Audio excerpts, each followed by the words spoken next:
Hello everyone and welcome back to TowerGate. It is TowerGate day number 1121, Sunday, May the 3rd, 2020. Thank you so much for tuning in.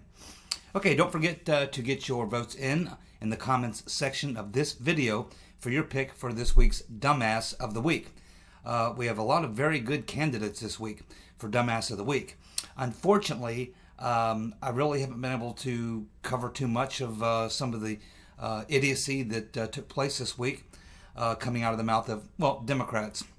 And because we had such a big week of hard news and following the Spygate stuff, the big document releases and everything this week, we just were really focused mostly on the Russiagate issue and serious news of the day, which is really the reason why I do these videos.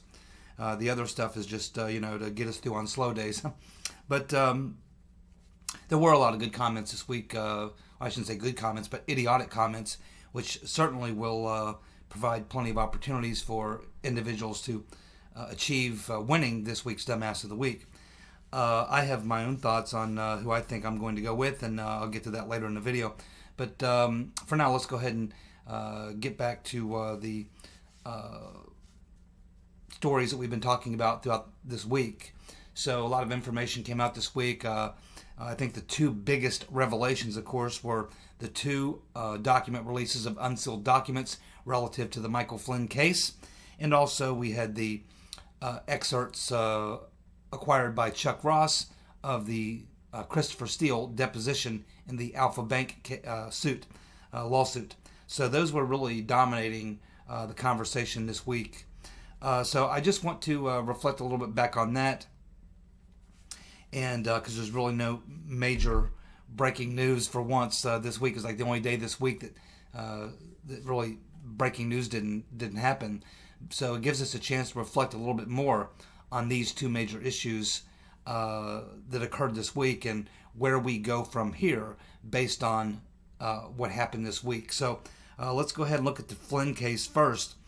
Now, what we're talking about here is of course the 2 days that we had the unsealed documents released. That material, I think much of it was shown to Sidney Powell. It hasn't been all released to the public yet, but we have a pretty damn good idea what's there. But it clearly showed that that Michael Flynn was framed. He was set up. He did not lie, and that there was serious criminal malfeasance by the prosecutorial team, the Mueller team, and of course prior to that by the criminals over at the FBI and the DOJ. Now, of course, the people who are really targeted in these releases, of course, was Peter's been stroking us. He's the most obvious villain here. He's the one who, when he got the electronic communication, said, well, we're going to close the case on Flynn because our research and our investigation into the accusations haven't turned up anything, and we don't think there's anything here, and we think it's okay to go ahead and close the file on Michael Flynn, in which case Peter's been stroking us, says, no, don't do that. If you haven't done it, don't do it. And then he says, because the seventh floor is involved. And of course, we had Loose Lisa Page instructing Peter's been stroking us how to go about fooling, tricking, whatever word you want to use, deceiving Michael Flynn. Of course, we already knew how that whole thing was set up by Comey sending him on over, taking advantage of a new administration that didn't quite have their feet on the ground yet, which is a violation of Flynn's rights right from the very beginning. Of course, we had Priestap's handwritten notes, very incriminating, very damning. And so that was really the essence of I think, the damage that was done from these releases this week. So to follow up on that point, to ask the question, okay, well, what happens now? Well, I expect more document releases because this is not the end of it. As we know, Peter's been stroking us as well. the seventh floor is now involved.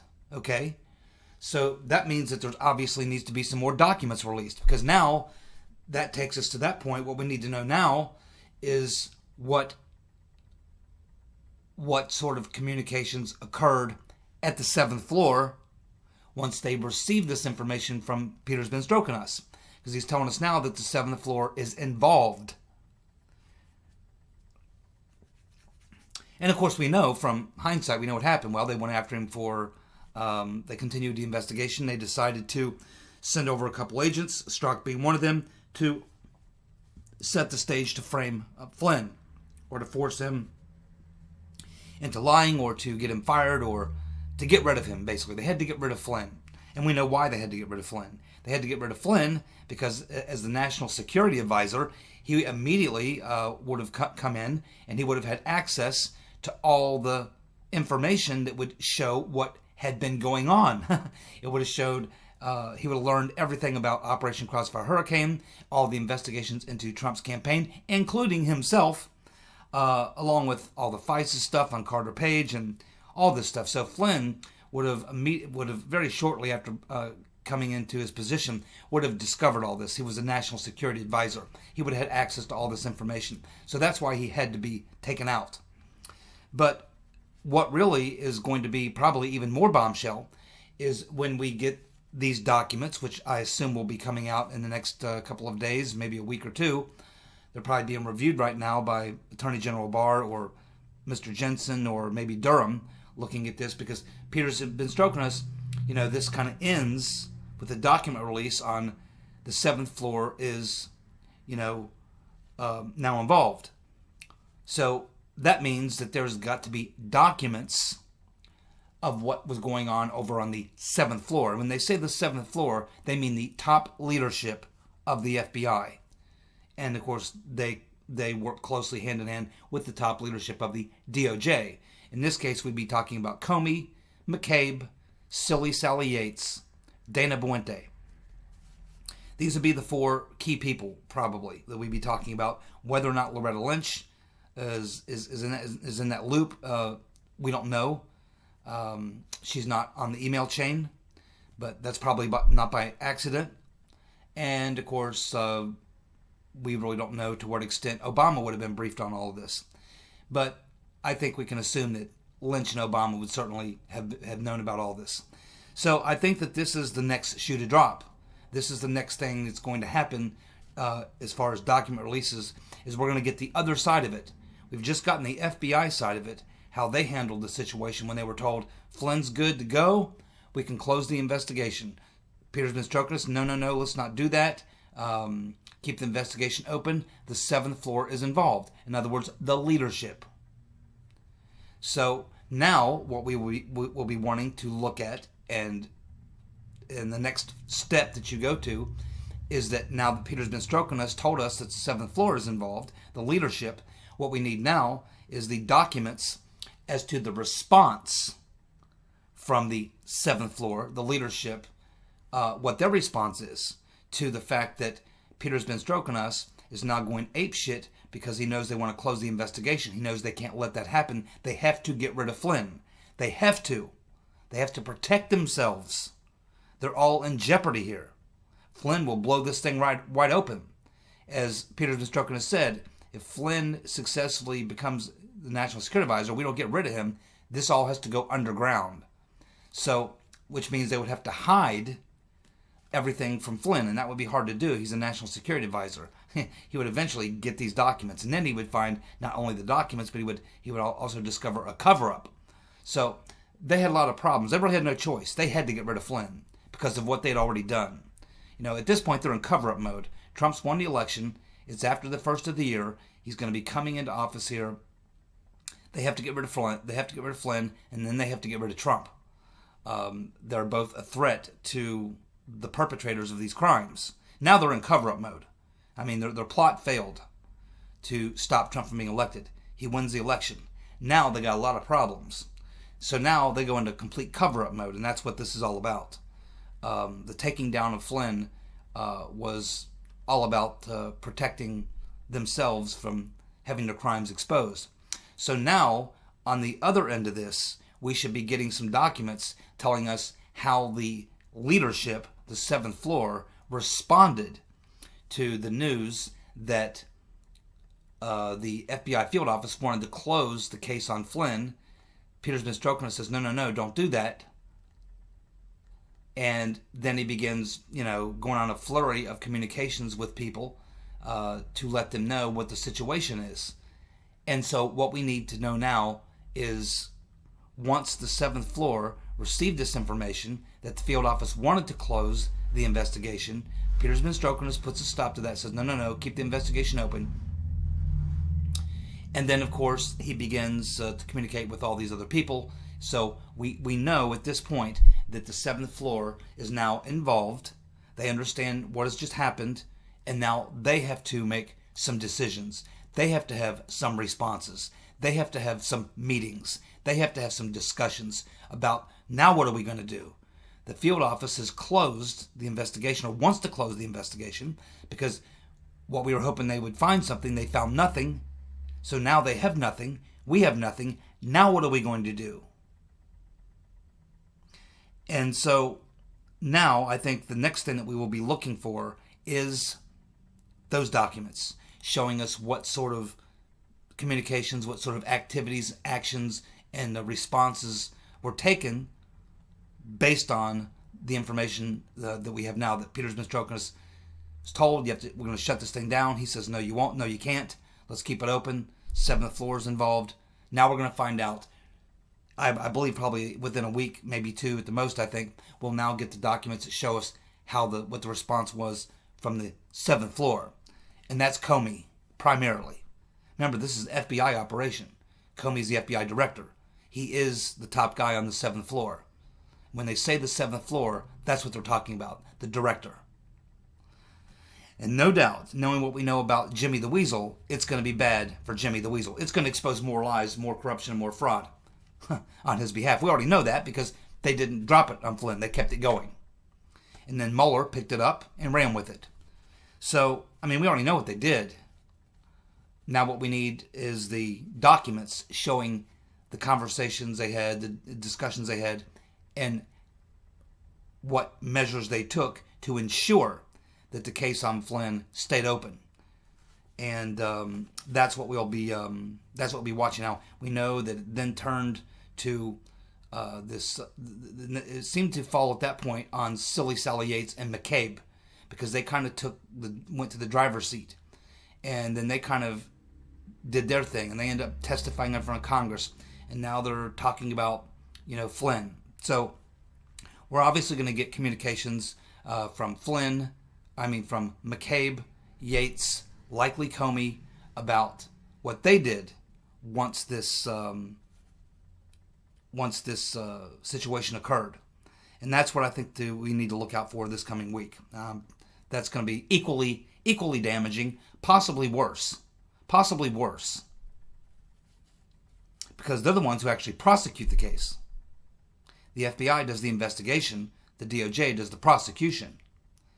So we're going to see how the DOJ, Yates, along with McCabe representing the FBI, how they responded to finding out that Flynn was clean. Because we know they didn't let it go. We know they continued to pursue it.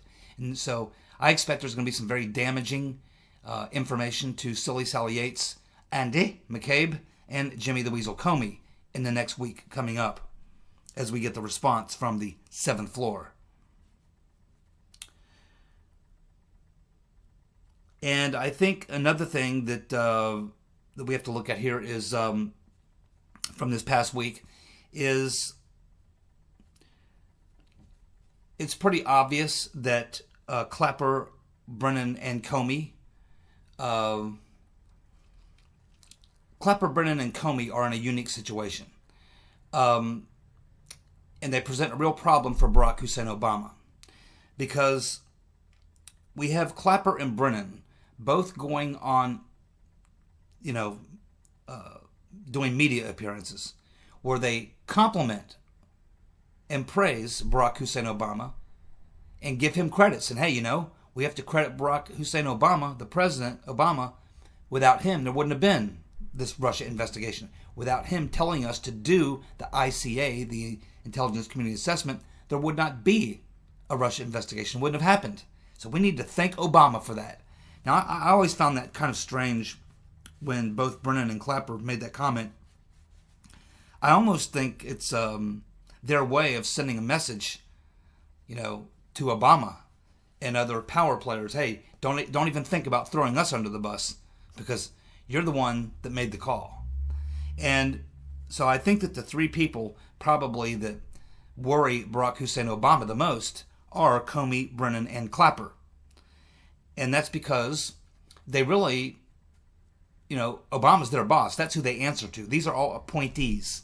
The president appoints the FBI director, he appoints the CIA director, and he appoints the ODNI. So Obama's their boss. So the idea that they were doing all the things that they were doing and Obama didn't know is just not believable. Obama had to know what Comey, Brennan, and Clapper were up to. Had to know it. I just can't imagine in my wildest dreams that these three would have gone off and done all the things that they did without the knowledge and the consent of the president. And so I think that probably the biggest thing that happened this week with Durham and Barr in this investigation is that, they really realize, I think, for the first time for sure this week, that there simply isn't going to be any way around bringing Obama into this.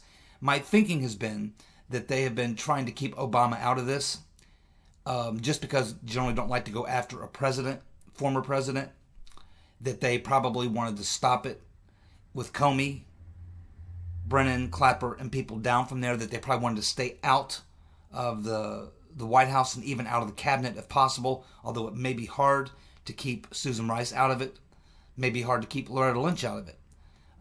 But I think that they wanted to not really move in for Obama, and you can throw Biden in this car as well because he was in the January 5th briefing. He certainly would have known things. I think that they would like to not have to go there, but I do believe that based on information that we've received this week, information has come out that is probably becoming clear to Barr and Durham, both, that they're simply not going to be able to avoid, questioning Obama and finding out what he knew and when he knew it.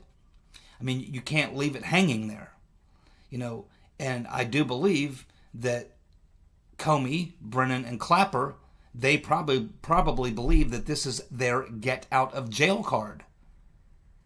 Because if they find themselves in a one-on-one with Durham and their attorney sitting there and Durham and his people sitting there, any of these three guys, Brennan, Clapper, and Comey, can just look at Durham and go, well,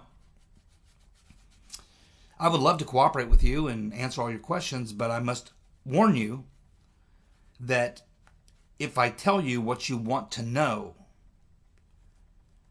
you are going to be bringing the former president, President Obama, into this because everything that we did with the advice and consent of the president. He ordered us to do this, and so we carried out the orders of the president. And that's what we will say if you put us in front of a grand jury. That's what we will say if we speak to the press. You cannot move on us, or any one of these guys will say, you can't move on me and try to take me down and leave the president standing. You can't separate me from my boss, President Obama. He knew everything I was doing. He's the one who directed me to do it. He's the one who said, put together the ICA to justify this investigation. So I think that is the thinking of why Comey and Brennan and Clapper are so arrogant. They think they have a get out of jail free card because they can take down the former president. And they know that we really don't take down former presidents. And it puts Barr and Durham in a very bad situation. And I think that's the thinking of Comey, Brennan, and Clapper. And I think that that's probably the biggest thing that I discovered this week so far as Durham's investigation, is that it's finally beyond any doubt whatsoever that Obama knew everything that was going on, and that's going to create a big problem for Durham if they want to try to keep Obama out of it and not take down a former president. There may not be any choice at this point. If they want to get to the bottom of this, and they say they do, and they come out and indict people, and at the end of it they come out and have a press conference or put out a report and tell us everything that happened, it isn't going to take anyone very long to read through the report to conclude that Obama had to know everything that was going on. And people will then be saying, hey, I mean, so what about Obama? So I think this will be the most interesting thing moving forward in the Durham case, is to see exactly how he's going to negotiate this particular conundrum that he now, along with Attorney General Barr, find themselves in. I think that the way to deal with this is that you have to get the truth out. You have to question Obama, and you're not going to get a plea deal from him. There'll be a lot of people who will fall on the sword for him, but I think that you ultimately you can't protect him either. I think that what you have to do is, and remember, as a former president, they probably wouldn't charge him with crimes. It would move into the Congress, and they would have impeachment hearings, and they would impeach Obama.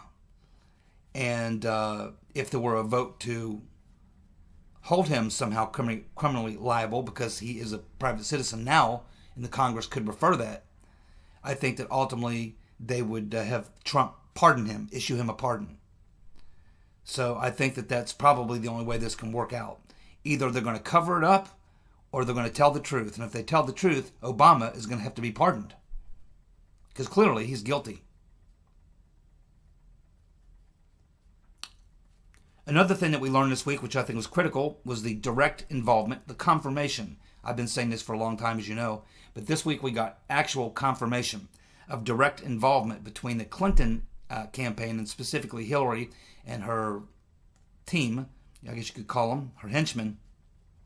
Direct involvement in obviously the overall coup, but her direct involvement with the FBI in their investigation. We learned from Christopher Steele's deposition that it was Strobe Talbot, a Clinton crony, who gave him the information about the Alpha Bank server and the Trump server. And then, of course, we'd already known and learned a long time ago, but it came back up this week because of Steele's deposition. There was Michael Sussman, Hillary's lawyer, who fed information to the FBI as well. So now you have two direct links, Hillary's lawyer and a close friend of Hillary's, directly pumping information, providing information to the FBI. That's a direct connection from the Clinton campaign to the FBI. And that is a really big problem. And you also have, let's not forget that we learned last week that the FBI was giving Steele information. Now, they know he's working for Clinton. And here they are giving him information such as naming the people that they currently are investigating. They tell Christopher Steele, yeah, we're investigating Manafort and Papadopoulos and Carter Page and Michael Flynn. They tell this to Christopher Steele, knowing good and well that he's working for the rotten Reverend Clinton. So now they're feeding information to Steele. So you can clearly see we have a communication loop here. We have the rotten Reverend Clinton with her cronies directly pipelining, communicating information to the FBI. And we have the FBI directly pipelining information to Christopher Steele, back to the Clinton campaign. So there can no longer be any doubt in Durham's mind. There hasn't been in my mind for over 2 years. Now there can be no longer any doubt in Durham's mind that the Clinton team, her immediate circle, leadership people, her, Mook, Podesta, her henchmen, were in cahoots with the FBI. They were communicating between themselves, feeding each other information about the investigation. The Clinton campaign was essentially working with the FBI. And of course, you have Fusion GPS and Bruce Orr getting information, from Fusion GPS, pumping that into the DOJ. And then he would meet with the FBI, his handler over at the FBI, and give them the information, which got sent over to the Crossfire Hurricane team. So you have multiple avenues or multiple pipelines that the Rotten Reverend Clinton and her cronies are using, and this is a loop. It's going both ways. So this can no longer be ignored by Durham. He now understands that the Clinton campaign wasn't just passive. They didn't just pay Fusion GPS to do a smear campaign, and they hired Steele, and Clinton was just out campaigning, and this whole stuff was going on, and that they were just, that there was, no interaction between them. We now know that there were briefings, regular briefings between Steele and her lawyers, between lawyers and Hillary, Podesta, Mook, the Rotten Reverend Clinton herself, all being briefed, moving this information back and forth in this feedback loop. And this can no longer be ignored, and this certainly has to open up a new chapter in Durham's investigation as to now digging into that. So I fully expect that all these people are going to be called before a grand jury. Certainly the Rotten Reverend Clinton called before a grand jury, Podesta, Mook, Sussman, Elias, Talbot, Shearer, Blumenthal. All of these individuals, and Victoria F. the EU Newland, all these individuals are going to be called in because they're all in this loop. And so I think that is another major thing that came out this week. And that's going to lead Durham down that path.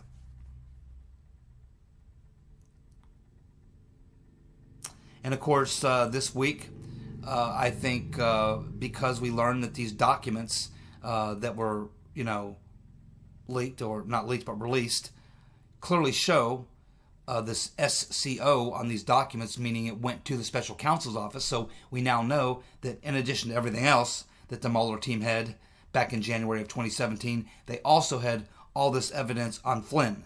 And they clearly knew that Strzok and Page and McCabe and the group were all working to set up and frame up Flynn. And so the Mueller team, we now know, had all these documents and pursued it anyway. And so I think, again, this has to cause Durham to come to the conclusion, if he hasn't already, along with Barr, that the Mueller team was dirty. Now, we've all known that for a very long time, but Mueller is friends with Barr. They've known each other for years. It's probably not something Barr wanted to learn, but it's there. And it'll be very interesting to see if he goes down that road. I just don't think he has any choice anymore, because too many people now know about it. And in fact, Charles Grassley he tweeted it out, and then he went and did a radio interview. I can't remember who he did the radio interview with, but he did a radio interview, about a 5 or 6 minute long radio interview, where he specifically was focusing on this fact. Hey, I'm looking at these documents. They show that these documents were sent to the Mueller special counsel office. So clearly they had all this information, but pursued it anyway. And as Grassley said, at the very least, this needs to be aired out and made public about what happened. And, probably should be, prosecutions of anybody who committed a crime. And so I think that this also takes it to a new level in terms of now how they're going to look at the Mueller investigation. It was a part of the original crime, which all of us have known for a long time. These are things I think that Barr was hoping he wouldn't find, but they're now finding these things to be true, and they just simply don't have much choice. You talk about jumping the shark. They definitely jumped the shark on this one, and they really have no choice at this point. It's just too much out in the public now.